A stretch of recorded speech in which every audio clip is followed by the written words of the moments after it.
Hello, friends, and welcome back to r/MaliciousCompliance. In the first story, we'll tell you about how our OP, a small business owner, let his emotions run wild and scolded a rude client. And in the end, the client's wife had to apologize for her husband. You could say happy ending. But before we begin, don't forget to subscribe to our channel if you're new here and turn on notifications so you don't miss a new video every single day. Here we go. It's amazing feeling when you get to kick out/cuss out idiots without fear of losing your job.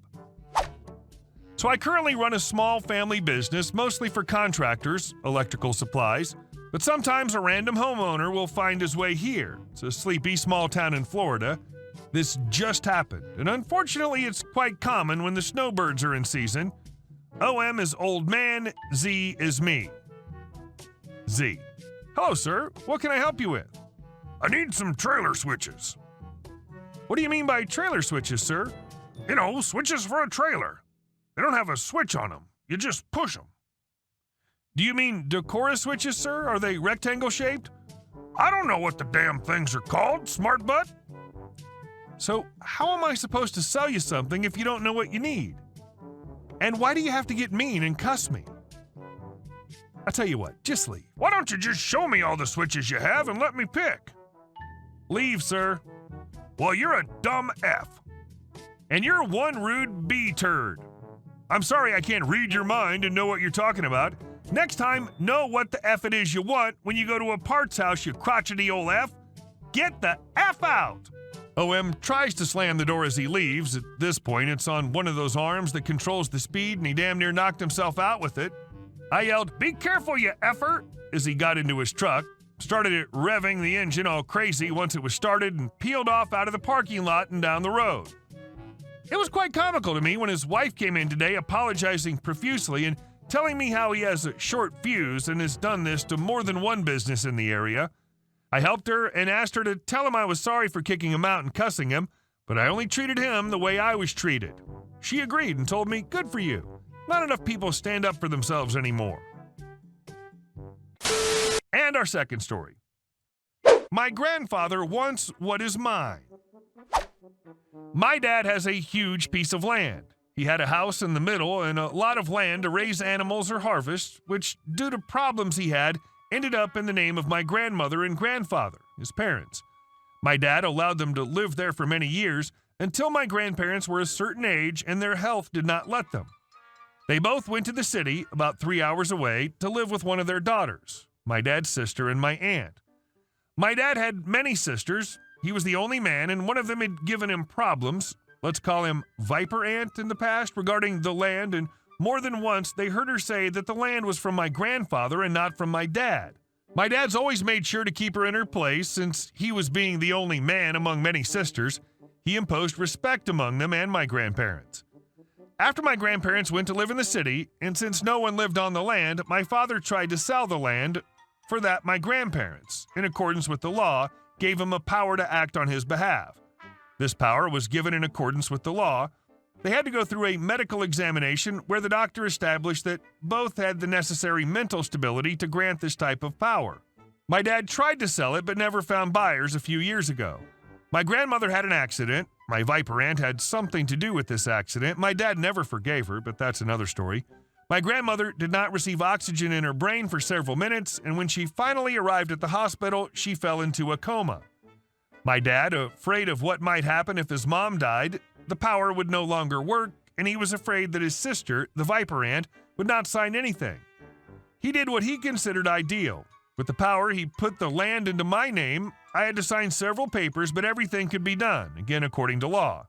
My grandmother survived, and she remained in a vegetable state. My dad took care of her for several months. She was a good grandmother. She knew what kind of daughter Viper Aunt was. She had always told my dad to put his papers in order. When my dad finally put my name on it, he went to tell my grandmother. I was there when he did, even though she only made basic sounds and couldn't move. I can swear she smiled at my dad. Unfortunately, 2 months later, my dad, along with 2 cousins and an uncle, died in a car accident. It was a shock for everyone, but my Viper Aunt and my grandfather had more important things to say. Things like why they put a shirt without ironing to my father's corpse. why we made the funeral there, that the coffin that my mother chose was simple, why we decided to bury him in such a cemetery. I even heard that they wanted to transfer him to another cemetery without our consent. The same were when we did the Mothmas. My grandfather complained about what decide to serve for dinner and to include all the relatives he was going to be for almost 200 people. Food for 200, saying that his son deserves more and that we must hire a band. Yeah, sure, because we were made of money. I didn't want to do everything my grandfather said. My father was a simple man. He used to say that he didn't weigh a party over his death, so used to think that it is more important show affection when we are alive. He was a great father. But my mother didn't want to confront my grandfather or my aunts, so we made the mass the way he wanted. He still complained, saying that when he dies, he wants a huge party with a good band and great food. After that, we continue visiting my grandparents. My grandmother never knew that my father had passed away. She died months later. Now's when it gets interesting. When my grandmother was still alive and my father was just 2 months dead, my Aunt Viper, her husband, and my grandfather arrived at my house. The summary of that meeting, where they spoke to me, not my brother or my mom, was that power was no longer useful because my dad had died, that land always belonged to my grandfather is going to sell the land, and from there he'll give a part to me and my brother. Apparently they forgot that my mother existed. I didn't want to alert them about the change made by my dad, so I left them thinking that everything was as they believed. They left, and that was it, or so I thought. My Viper aunt spreads rumors. OP's mom already has a partner. OP's mom is not going to give OP or OP's brother money. OP's dad left them a lot of money. OP's dad left them a house with a pool. OP left a vault with dollars and gold. They were all lies. My dad left us debts, and my mom was sad and falling into depression. Also, she only had in mind me and my brother. My brother was still studying at school, and I was still at university. We ignore the rumors and move on with our lives. With the land in my name, I sold it to my uncle, my mother's brother. Sometime later, my grandmother, my dad's mom, died. We went to the funeral and thought everything was fine, but we heard more rumors. OP's mom is going to the land and saying it's hers. OP's uncle is going to the field and saying it's his. OP is going to the land and saying it's her. We have video evidence. Lies. The land is 3 hours from the city, and why would we told the neighbors about our plans? Then we found out that when my aunt was asked to show those videos, she never did. We thought that nothing would happen. I still had faith in my grandfather. Silly me. One day while I was home, there was a knock on my door. There was a policeman. He handed me a piece of paper. My grandfather was accusing me for document falsification. A similar paper came to my uncle. Falsification is a criminal offense. I could go to jail. Obviously, I was not worried about that since I was innocent, but I still felt hurt. My family doing this to me. My mom was outraged. My brother was the same. I decided to call the aunts who were not Vipers. I felt like I was in a state of civil war. Where was I, my brother, my mother, my uncle, my non-Viper aunts against my Viper aunt, his family, and my grandfather? My aunt spoke with my grandfather and my Viper aunt. According to him, he'd known for a long time that the land was in my name, and he didn't care because I was his granddaughter. But when he saw that my uncle's name, he was furious. My grandfather said that I tricked him, that I'd passed over him when I sold the land to my uncle. I must have given some of the money to him, and now he wanted his land back. That I had to give him the land. He was going to sell it, and from there, he was going to give me and my brother a part. He referred to my mother as that woman. My Viper aunt said that the accident my father had was deserved for being a bad son. One of my good aunts was afraid of her. My Viper aunt believes in black magic and is known that she pays to do that kind of thing, so the whole family is careful with her. I don't believe in those things. Even so, I don't like having her around.